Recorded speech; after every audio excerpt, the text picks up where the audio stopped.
Ada beberapa alasan mengapa Alberto Gonçalves tidak lagi mengenakan jersey Sriwijaya FC. Ini dia. Sebelum Anda menonton tayangan ini, pastikan Anda telah menekan tombol subscribe, like, comment, and share.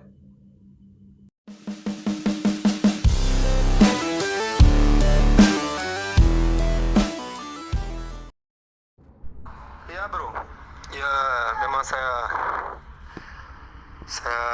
renovasi dengan Madura karena pertama saya kemarin mereka sudah kontrak dengan saya, sudah bayar sebagian, tapi saya belum ada prestasi ya karena liga nggak lanjut, jadi ya itulah, jadi ini kewajiban saya memang harus tahun ini bisa bantu mereka ya.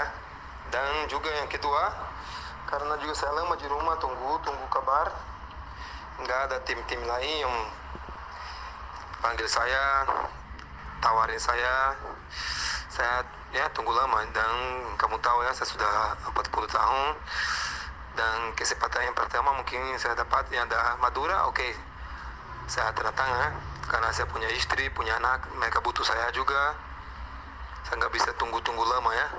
Jadi ada kesempatan mau di Madura lagi, dan di Madura saya sudah terbiasa, kota juga Surabaya sudah cocok ya, dan anak saya sudah sekolah di sini, jadi itulah yang berat untuk saya tetap di Madura gara-gara itu, sekolah, kota, kita sudah adaptasi, nggak usah pindah kota, ya itulah.